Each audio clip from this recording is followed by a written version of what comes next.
Okay, तो जो ये है प्रॉब्लम ट्रस हमारे पास, इसको हमने जो है वो स्टिफनेस मेथड के थ्रू मैच कैट के ऊपर सॉल्व करना है। तो सबसे पहले जो है वो आप ट्रस को देख लें। ट्रस जो है वो इसमें नोड्स मैंने डिफाइन किए हैं। ये जो बोल्ड के अंदर जो काउंटिंग हुई है नोड्स के पास, ये नोड नंबर्स डिफाइन किए हैं मैंने। 8 नोड हैं इसके अंदर। और जो है वो मेंबर्स हैं, मेंबर्स जो हैं वो ये जो 1 2 3 4 5 6 7 8 9 10 11 12 13, ये 13 मेंबर्स हैं इसके अंदर। ठीक है। और पर लोड गिवन है, इधर 4 किलो न्यूटन का, इधर भी 4 किलो न्यूटन का लग रहा है, और ये 5 किलो न्यूटन का लोड लग रहा है। और ट्रस की तमाम डायमेंशन भी जो है ना हमें गिवन है। अब सबसे पहले जो है वो हम इसके जो हम काम करते होते हैं सिंपल के मैथ कैड में आएंगे। ठीक है। ये मैंने ऑलरेडी इधर भी इसकी पिक्चर पेस्ट कर ली है। हम जो है इसके कोऑर्डिनेट्स जो हैं वो डिफाइन करेंगे। ठीक है। तो कोऑर्डिनेट्स कैसे डिफाइन करेंगे कि कोऑर्डिनेट्स जो होंगे, जैसे अब ये वाला जो पॉइंट है इसका जो कोऑर्डिनेट है वो 0 0 है। ठीक हो गया, x1 और y1। ठीक है। इस तरीके से जो नेक्स्ट पॉइंट है इसका x में कोऑर्डिनेट 2 होगा और y में 0 होगा, इसका ये डिफाइन किया हुआ है। ठीक है। 3 इसका जो है वो 4 हो जाएगा, 4 0। इस तरीके से तमाम कोऑर्डिनेट्स जो है ना डिफाइन कर लेंगे। साथ जो लेंथ ऑफ मेंबर है इसको हमने मेंबर 1 का नाम दिया हुआ है यहाँ पे, मेंबर 2, मेंबर 3। इस तरीके से तमाम मेंबर्स की जो लेंथ है ना उनको हम जो है वो साथ इनकाउंटर कर लेंगे। ठीक है। अच्छा, नेक्स्ट यहाँ पे जो है वो हमारे पास जो एलिमेंट स्टिफनेस मैट्रिक होता है हर मेंबर का बनाएंगे। यहाँ पे 13 मेंबर्स हैं, तो इसका मतलब है यहाँ पे जो है वो 13 एलिमेंट स्टिफनेस मैट्रिसेस बनेंगे। तो सबसे पहले जो है वो मेंबर नंबर 1 के लिए लैम्डा एक्स लैम्डा वाई आपको पता हम निकालते होते हैं, higher node minus lower node divided by length of that member. ये भी ऐसे ही higher node minus lower node divided by length of member, ये पुट करेंगे। और ये हमें हमारे पास फार्मूला हमें ऑलरेडी पता है कि हम इसके थ्रू जो है वो एलिमेंट स्टिफनेस मैट्रिक्स निकालते हैं। यहाँ पे आप एक चीज़ देख रहे होंगे, मैंने यहाँ पे 1/L1 किया हुआ, यहाँ पे ई ए आता होता है। ठीक है। आप ई ए को डिफाइन ना करें यहाँ पे, वैसे ही उसको जहाँ जहाँ ई ए आता है वहाँ पे छोड़ दें तो भी आपका ठीक होगा, क्योंकि ई ए जो है वो हम एज अ कांस्टेंट लेके चलते होते हैं यहाँ पे। क्योंकि एट द एंड जब हम डिस्प्लेसमेंट्स निकालें मेंबर फोर्सेस या रिएक्शन, तो ई ए के बीच में कोई कंसर्न नहीं होता। ठीक है। तो अगर आप यहाँ पे डिफाइन करना चाहते हैं, जैसे हमें सी पी पे जो है वो करना है डिफाइन, हम करके चलें ज़्यादा बेहतर है। तो सिंपली आपने उसके लिए क्या करना है, यहाँ पे सिंपली ई को डिफाइन कर लें, सॉरी, ई को आप डिफाइन कर लें 1। ठीक है। और साथ जो है वो ए को भी डिफाइन कर लें आप 1। और यहाँ पे जो है वो इनका प्रोडक्ट जो है वो आप ई ए ले लें। ठीक है। ई ए 1 आ जाएगा। ठीक है। इसको आप ई ए 1 आ गया तो आप यहाँ पे आप फार्मूले के अंदर आप यहाँ पे ई डॉट ए आप इस तरीके से पुट करके भी ये अपना काम कर सकते हैं। ठीक हो गया। और जहाँ तक बात रही, मैंने यहाँ पे जो भी काम कर रहा हूँ मैंने यहाँ पे कोऑर्डिनेट्स के साथ तो नहीं आते होते यूनिट्स, लेकिन ये इनके साथ यूनिट्स आएंगे। ठीक है। अब ये अपने अपने एंड पे ऊपर है, आपने जो है वो सात यूनिट्स जो है वो इस तरीके से तमाम के लाजमी पुट करने हैं। यूनिट कंसिस्टेंसी का आपने ख्याल रखना है सी पी के दौरान। ठीक है। अच्छा, इसके बाद आपने ये एक मेंबर के लिए बनाना है। इस तरीके से तमाम मेंबर्स के लिए जो है जितने भी मेंबर्स हैं उनके अंदर वही काम करते हुए आपने ये जो है ना वो आप डिफाइन कर लेने हैं एलिमेंट स्टिफनेस मैट्रिसेस। जिस तरीके से तमाम जो है ना वो 13 के 13 मेंबर्स के लिए बन जाएगा। ठीक है। यहाँ पे हो गया। आगे एक चीज़ लिखी हुई है, to superimpose the above element stiffness matrices to total structure stiffness matrices we have to keep this take this step to convert these 4/4 to 16/16 for simple summation to form the KT। ठीक है। अब ये क्या कह रहा है कि ये कह रहा है कि हमें जो है वो जो हमारे पास एलिमेंट स्टिफनेस मैट्रिसेस बने हैं 4/4 के बने हैं।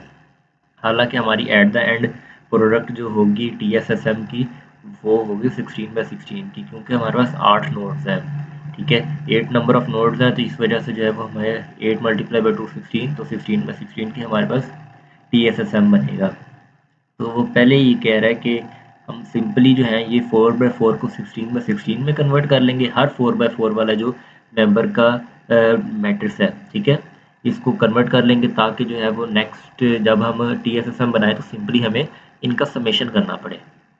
ठीक है, तो इसके लिए यहाँ पे आपको एक काम करना पड़ेगा कि जैसे देखें, आपने एक मैट्रिक्स डिफाइन कर लें ट्रांस1 के नाम से। ठीक है, या नाम आपकी मर्जी, आप कोई भी दे सकते हैं। तो आपने यहाँ पे क्या करना है, ये मैट्रिक्स होगा ये 4/16 का आपने बनाना है। ठीक है, 4/16 का आपने CEP में जब भी काम करना है तो जितने आपके नंबर ऑफ दिस रिक्वायरमेंट होगी ना CEP में ऑलमोस्ट जो है वो आपकी 40/40 का जो है ना वो बनेगा। तो ये आपने 4/40 का एक डिफाइन कर लेना है। ठीक है, और CEP में मैं CEP का भी साथ साथ थोड़ा सा बता दूं कि CEP में जो है ये मेंबर्स ऑलमोस्ट 37 मेंबर्स होंगे। तो आपने 37 टाइम्स जो है ना ये सारे जो है वो मेंबर्स निकालने, इसी तरीके से higher load minus lower node. ठीक है, अच्छा, आपने यहाँ पे डिफाइन करना है 4/16 का ये एक जो है ना वो मैट्रिक्स आपने डिफाइन कर लेना है। ठीक है, CEP में आपका 4/40 का होगा। अच्छा, अब आपने क्या करना है, अब आपने सबसे पहले जो है वो इसमें आपने जिस जिस पोजीशन के ऊपर आपका है ना नोड, मतलब कि ये कौन सा वन ट्रांस1 हम ले रहे हैं, मतलब कि मेंबर नंबर जो है ना 1 की हम यहाँ पे बात कर रहे हैं। अब मेंबर नंबर 1 आपका किन नोड्स के दरमियान है वो यहाँ पे लिखा हुआ है। मेंबर नंबर 1 जो है वो 1 नोड और नोड नंबर 2 के दरमियान है। ठीक है, अब ये जो ये हमने सारा लिया है, इसकी क्या रीज़न है, ये ऐसे है कि आपने इसको हर 2 रोज जो है वो एक नोड को जो है ना वो कर रही हैं, रिप्रेजेंट कर रही हैं, आप ये समझ लें। जैसे फॉर एग्जांपल ये जो 2 रोज हैं ये नोड नंबर 1 के लिए है, नोड नंबर 2 के लिए है, ये नोड नंबर 3 के लिए, नोड नंबर 4 के लिए, node number 5, node number 6, node number 7, node number 8। ठीक है, 8 नंबर ऑफ नोड्स के लिए ये हैं सारे। ठीक हो गया। अब आपने देखा है कि मेंबर नंबर 1 जो है वो किसके दरमियान है। मेंबर नंबर 1 हमने देखा है कि नोड नंबर 1 और 2 के दरमियान है। तो आपने अल्टरनेटिव जो है ना वो फिल करना है, मतलब कि नोड नंबर 1 के कहाँ पे आपने यहाँ पे 1 लिख देना है। ठीक है, मतलब जीरोस में पहले अगर फिल होगा ना ऑलरेडी ये, तो ये इसकी एक्स में लिख देना 1 और ये इसकी वाई में, मतलब कि ये जो है ना ऐसे एक चलनी चाहिए आपकी डायगनली, आपने इसको लेके चलना है। ठीक है, मतलब कि ये आपके ये नोड नंबर 1 का प्रोसीजर कंप्लीट हो गया। अब नोड नंबर 2 का यहाँ से नहीं शुरू कर देना आपने, ऐसे आपने उसके आगे से ही यहीं से शुरू करना है नोड नंबर 2 का प्रोसीजर। ठीक है, ये आपने लिख लेना है। उसके बाद आपने क्या करना है, एक अपना K1 मैट्रिक्स डिफाइन कर लें। ठीक है, उसमें क्या होगा ट्रांस1 दिस मल्टीप्लाई बाई K1 वही वाला जो आपने ऊपर सबसे ऊपर बनाया है अपना, कौन सा वाला, ये वाला। ठीक है, मल्टीप्लाई बाय दिस। अब मल्टीप्लाई क्या होगा, मल्टीप्लाई बाय ट्रांस 1 का ट्रांसपोज। अब आपको इस बात का पता है, मैथमेटिकल सिंपल रूल है कि मैट्रिसेस में ट्रांस ट्रांस मतलब कि कोई एक मैट्रिक्स है उसको उसके ट्रांसपोज से मल्टीप्लाई कर दो तो वो मतलब कि आपस में एक तरह का कैंसल आउट हो जाता है। तो ये सिंपली क्या किया हमने, हमने वो 4/4 वाले को, ये आप देख रहे हैं 16/16 वाले में कन्वर्ट कर दिया। ठीक है, इसी तरीके से बाकी सारों के लिए आपने यही काम करना है। अब जैसे ये ट्रांस नंबर 2 है, तो मतलब कि मेंबर नंबर 2 के लिए हम काम कर रहे हैं। मेंबर नंबर 2 किसके दरमियान है, मेंबर नंबर 2 और 3 के दरमियान है, सॉरी नोड नंबर 2 और 3 के दरमियान है। तो पहले वाले को छोड़ देंगे। ठीक है, 2 और 3 के दरमियान है तो ये 2 और 3 के लिए आ जाएगा। ठीक हो गया, तो ये इस तरीके से आपने जो है ना उसको लेके चलना है। अच्छा, नेक्स्ट जो है वो अगर नंबर 3 के लिए देखें, हम मेंबर नंबर 3 और 4 के दरमियान है, मतलब कि पहले ऊपर से कितनी, ये नोड नंबर 1 को भी छोड़ देना है, 2 को भी छोड़ देना है। तो ये नोड नंबर 3 में हम काम किया और 4 में काम, ये ठीक हो गया। इस तरीके से जो है वो मतलब 4 की बात करें तो इस तरीके से आपने सो ऑन जो है ना करते रहना है। मैं आपको थोड़ा सा जो कॉम्प्लेक्स वाला होगा वो मैं आपको बता देता हूँ। फॉर एग्जांपल ये 8, मेंबर 8 कहाँ पे है, मेंबर नंबर 8 नोड नंबर 1 और नोड नंबर 8 के दरमियान है। अब नोड नंबर 1 जो है वो कहाँ पे है, नोड नंबर 1 ये रहा। ठीक है, यहाँ पे हमने किया इसी तरीके से जो फिर जो नोड नंबर 8 है वो कहाँ पे लास्ट पे है, उसको हमने यहाँ से शुरू करना है। आपको इस बात का हमेशा ध्यान रखना है कि जब ऊपर एक ये यहाँ पे सेकंड लाइन में ख़त्म हो गया तो अगले वाला जो है वो थर्ड लाइन में यहाँ से ऐसे स्टार्ट करना है। ठीक हो गया। इसी तरीके से आपने ये 13 के 13 जो है ना कर लेना है। मैं आपको एक और कुछ अगर मेरे से लग रहा है कॉम्प्लेक्स तो वो आपको बताता हूँ। मैं आपको ये इसका बता देता हूँ 6 और 3 वाला, मतलब कि मेंबर नंबर 12 का जो है ना वो मैं आपको बता देता हूँ, थोड़ा सा एक्सप्लेन कर देता हूँ इसको। मेंबर नंबर 12 पे आ जाए। मेंबर नंबर 12 कहाँ पे किस किस के दरमियान है, नोड नंबर 3 और नोड नंबर 6, मतलब कि यहाँ से 3 वाला और 6 के दरमियान, मतलब कि 2 दो 4, मतलब कि नोड नंबर 1 और नोड नंबर 2 हमने इनको छोड़ दिया। उसके बाद नोड नंबर 3 पे हमने पुट किया। उसके बाद हमने नोड नंबर यहाँ पे हमने किस पे पुट करना है, 6 पे पुट करना है।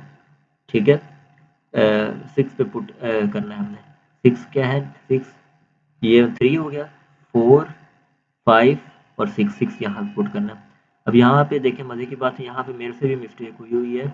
मैंने यहाँ पे इसको 0 रखना था और इसको यहाँ पे 1 रखना था। ठीक है, मैंने आपको बताया कि डायगोनली हमने ऐसे फिल करना है। ठीक हो गया। अच्छा, ये इस तरीके से जो है ना आपने सारा प्रोसीजर ये वाला करना है। इसको जिस टाइम आप कर लेंगे तो सिंपली आपने अपना जो TSSM बनाना है उसके लिए आपने लिखना है KT का मैट्रिक्स और इन तीनों को ऐड कर देना। तो ये आपका जो है वो TSSM बन जाएगा। ठीक है, ये TSSM आपका बन जाएगा इसमें। तो TSSM आप देख सकते हैं सारा कंसिस्टेंट है, इस पर किसी किस्म का कोई जो है ना वो मसला नहीं है। अच्छा, उसके बाद आपके यहाँ पे जो है एक स्टेप जो है ना वो कंप्लीट हो गया है। अच्छा, इसके बाद जो है वो अननोन डिस्प्लेसमेंट्स आती हैं। अब हमारा असल काम जो है वो अननोन डिस्प्लेसमेंट्स का है। अननोन डिस्प्लेसमेंट्स हमने कैसे फाइंड करनी है। नॉन डिस्प्लेसमेंट्स का क्या मतलब होता है कि जिस पॉइंट के ऊपर डिस्प्लेसमेंट मौजूद है वो हमने जो है वो निकालनी है। फॉर एग्जांपल अगर मैं इसको निकालूं अपने स्ट्रक्चर को, आपको पता है ये सपोर्ट है। ठीक है, सपोर्ट के ऊपर जो है वो डिस्प्लेसमेंट 0 होगी, यहाँ पे भी डिस्प्लेसमेंट 0 होगी, इनके ऊपर डिस्प्लेसमेंट होगी। ठीक हो गया। तो आपने जो है वो एक मैट्रिक्स लेना है, एक मैट्रिक्स आपने लेना है इसके अंदर, जिसके अंदर जिसके अंदर आप ये देखें 2 4 6 8 10 और 12 ठीक है, 12 नंबर ऑफ कॉलम्स हो और 16 नंबर ऑफ रोज हो आपकी। ठीक है, आपने ये एक जो लेना है।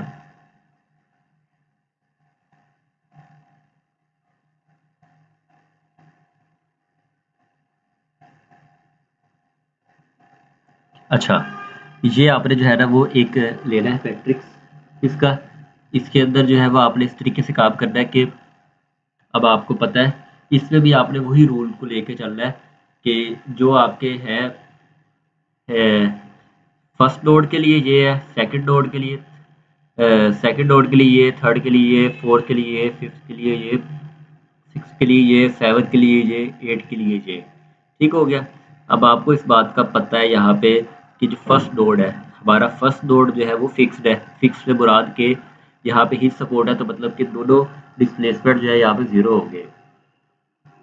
अच्छा, और जो हमारा फिफ्थ वाला है वो वाला जो है वो हमारा पिड है, मतलब कि यहाँ पे भी दोनों डिस्प्लेसमेंट 0 हो गए। आपने इन दोनों को छोड़ दे ऐसे, यहाँ से जो है वो अल्टरनेटिव जैसे ऊपर काम करते रहे हैं, अल्टरनेटिव जो है वो लेके चल रहा है आपने। ठीक है, ये नोड नंबर 2 के लिए हो गया, 3 के लिए हो गया, 4 के लिए हो गया, और आपको पता है 5 जो है वो हमने छोड़ना है। ठीक हो गया। 5 5 क्योंकि हमारा पेड है, 5 को हमने छोड़ दिया, मतलब कि वहाँ पे 0 फिल नहीं किया। ठीक है, यहाँ पे ये हमने ऐसे 0 फिल नहीं किया, आपने ये 2 कॉलम छोड़ दिए। और फिर इस कॉलम के एग्जैक्ट नीचे यहाँ पे आपने जो है वो 6 नोड के लिए काम करना है। ठीक है, इस बात को ध्यान में रखना है यहाँ पे। 6 7 8 9 10 11, मतलब ये जो है ये 6 7 और 8 नोड के लिए ये काम हो गया। अब आगे जो है वो बिल्कुल सिंपल है, आपने ये फार्मूला लगा लेना, ये रिड्यूस जो है ना वो आपका KT बन जाएगा। मतलब कि TSSF रिड्यूस जो बच जाएगा, जिसके अंदर आपके पास वो नहीं होगी, जो अननोन डिस्प्लेसमेंट्स ही सिर्फ होगी, नोन जो है वो इसमें से नहीं होगी। लोड मैट्रिक्स बनाना है। लोड मैट्रिक्स सिंपल है। इस नोड के ऊपर कितना लोड है, एक्स और वाई में, पहला एक्स में और दूसरा वाई में, कोई लोड नहीं है। ऐसे ही इनमें कोई 0 0 0 0 6 पे जो है वो एक्स में जो है वो कितना 0, वाई में लोड है। इस तरीके से इधर 0 और वाई में है 5, फिर इसका भी 0 एक्स में और वाई में 4 है। इस तरीके से ये एक्स का लोड है, ये मतलब कि ये दो लोड नोड नंबर 1 को रिप्रेजेंट कर रहे हैं। इसका एक्स में भी 0 है, वाई में भी 0 है। इस तरीके से आपने ये लिखना है। अच्छा, यहाँ पे जो है वो नोड नंबर 6 की बारी आ गई। नोड नंबर 6 में एक्स में 0 है, वाई में कितना है -4, और ये रिड्यूस का फार्मूला है, रिड्यूस जो आपका लोड होगा। अच्छा, इसके बाद आपने क्या करना है, इसके बाद आपने जो है अननोन डिस्प्लेसमेंट निकाल लेनी है। उसका फार्मूला सिंपल है कि अननोन डिस्प्लेसमेंट को रिड्यूस मैट्रिक्स को रिड्यूस के साथ मल्टीप्लाई कर देना है, तो आपके पास अननोन डिस्प्लेसमेंट निकल आएगी। और तमाम की तमाम डिस्प्लेसमेंट निकालिए तो इस फार्मूले के थ्रू अननोन डिस्प्लेसमेंट्स को आप एक दूसरे के साथ मल्टीप्लाई कर देंगे, तो आपकी ये सारी की सारी जितनी भी डिस्प्लेसमेंट्स निकल आएगी।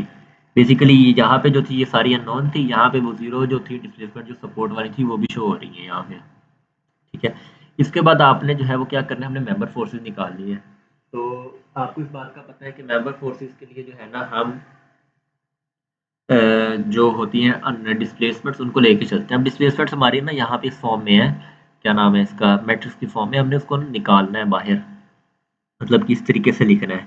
अब ये मैं आपको थोड़ा सा मेथड बता दूं, ये किस तरीके से हम लिख सकेंगे। आप यहाँ पे सबसे पहले तो आपने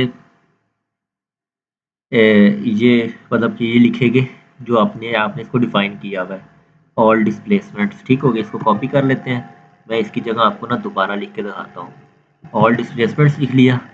ठीक है, मतलब कि ये पहली वैल्यू को अगर मैं डिफाइन करना है ना, पहली वैल्यू 0 है तो यहाँ पे लिखी हुई आ जाए, दूसरी ये है। सबसे पहले तो आपने ऊपर कैलकुलेशन में जाना है अपना। आपने अगर नोड को 1 का नाम दिया हुआ है, मतलब कि आप हमेशा 1 2 से ही लेके चलते हैं, और आपने यहाँ कैलकुलेशन में आके ओरिजिन को ना यहाँ पे 1 कर लेना है। आपका 0 होगा यहाँ पे, या मतलब ज़्यादा चांसेस है 0 ही हो आपका, तो आपने इसको यहाँ से आके 1 कर लेना है।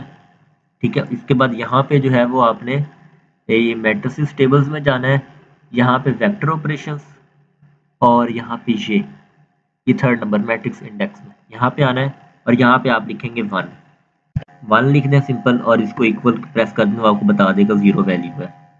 ठीक है, फॉर एग्जांपल कोई और वैल्यू देख रहे हैं, मतलब कि फॉर एग्जांपल अगर मैं 63 वाली देखना चाहता हूँ, ये कितने नंबर पे है, 1 2 3 4 4 नंबर पे है, तो मैं यहाँ पे जो है वो सिंपली इसको अगर 4 लिखूंगा तो ये वो वाली वैल्यू डिफाइन कर देगा।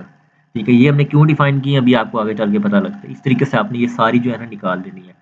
मेंबर फोर्सेस का आपने फॉर्मूला सिंपल अब पढ़ा हुआ है खुद। ठीक है, कि हर मेंबर के लिए जो है वो EA/L1, मतलब उस मेंबर की लेंथ इनटू दिस, और मल्टीप्लाई बाय उस मेंबर के दरमियान जो नोड्स हैं उनकी डिस्प्लेसमेंट।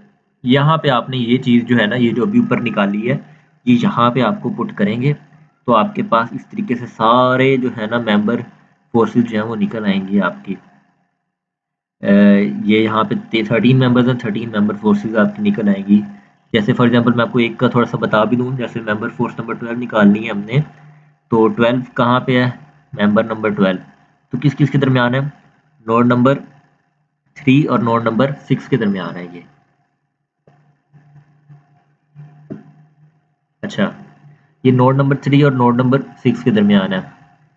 अब नोड नंबर 3 और नोड नंबर 6 की हमें जो है वो डिस्प्लेसमेंट्स चाहिए। नोड नंबर 3, ये तो पहली दो वैल्यूज हैं, ये एक नोड नंबर 1 को रिप्रेजेंट कर रही है, दूसरी अगली दो वैल्यूज नोड नंबर 2 को, अगली दो वैल्यूज नोड नंबर 3 को। ठीक है, हमें कौन सी चाहिए वैल्यूज, नोड नंबर 3 और 6 की, मतलब कि हमें डिस्प्लेसमेंट नंबर ऑल डिस्प्लेसमेंट 5 चाहिए और ऑल डिस्प्लेसमेंट 6 चाहिए। ठीक है, इसके अलावा जो है वो आप जो फिर हमें कौन सी चाहिए, 6 नंबर पे चाहिए, तो मतलब कि ये 3 आ गई, ये चौथी होगी, ये पांचवी होगी, और ये छठी होगी। मतलब कि हमें all displacement number 5, all displacement number 6, all displacement number 11 और ऑल डिस्प्लेसमेंट नंबर 12। अब यहाँ पे आप वही देखें, वही लिखा हुआ है उसने, 5 6 11 12। इस तरीके से आपकी मेंबर फोर्स निकल आएगी। आगे लास्ट पे रिएक्शंस रहेगी। रिएक्शंस का ये फार्मूला है सिंपल, आप के टी को मल्टीप्लाई कर दें और डिस्प्लेसमेंट को लोड बीच में से माइनस कर दें, तो ये आपकी जो है वो रिएक्शंस निकल आएंगे। आप ये देख लेंगे रिएक्शंस जो है इसके, ये 6.5 6.5 माइनस 6.5 और ये 6.5, ये हमारे मेन रिएक्शन जो चार हमारी नोड सॉरी सपोर्ट्स थी उनके ऊपर आ गए। बाकी ये ऑलमोस्ट इक्वल टू जीरो ही है, हम 10⁻⁻16 है। ठीक है, बस ये इस तरीके से है। मैं आपके साथ ये पीडीएफ फाइल भी जो है वो ग्रुप के अंदर शेयर कर दूंगा इसकी, ये जो क्वेश्चन है इसकी, ताकि आपको जो है वो समझने में इजी हो जाए। बाकी सीईपी के हवाले से अगर थोड़ी सी हम बात करें, तो सीईपी में जो है वो सिंपली यहाँ पे क्या होगा, यहाँ पे मैट्रिक्स जो बनेगा, यहाँ पे ये आपके ऑलमोस्ट 37 मेंबर्स ऐड अप होंगे। ठीक है, यहाँ पे 40/40 का मैट्रिक्स बनेगा आपका के टी। अननोन डिस्प्लेसमेंट्स जो हैं वो आपकी, अगर आप और एक हिंज लेके चलते हो, तो आपकी मतलब कि यहाँ पे इस लाइन में आपका ऑलमोस्ट 30 समथिंग बनेगा। ठीक है, वो आप अपने हिसाब से देख लेंगे कि कितने आपके जो है ना वो बनने हैं आपके जीरोस के जो कॉलम्स हैं। ठीक है, इसके आगे जो है वो लोड भी आपका, वो हर नोड पे दो दो आएंगे, तो वो थोड़ा लंबा सारा प्रोसीजर हो जाएगा उसका। ठीक है, तो डिस्प्लेसमेंट्स आपके 16 इधर आए हैं, उधर जो है वो आपके से डबल ट्रिपल आएंगे। ठीक है, जितने ज़्यादा आपके नोड्स होंगे वहाँ पे ऑलमोस्ट 37 मेंबर फोर्सेस निकलेंगी। रिएक्शन भी इसी हिसाब से जो है ना वो ज़रा सारे निकलेंगे। ठीक हो गया, थैंक यू जी।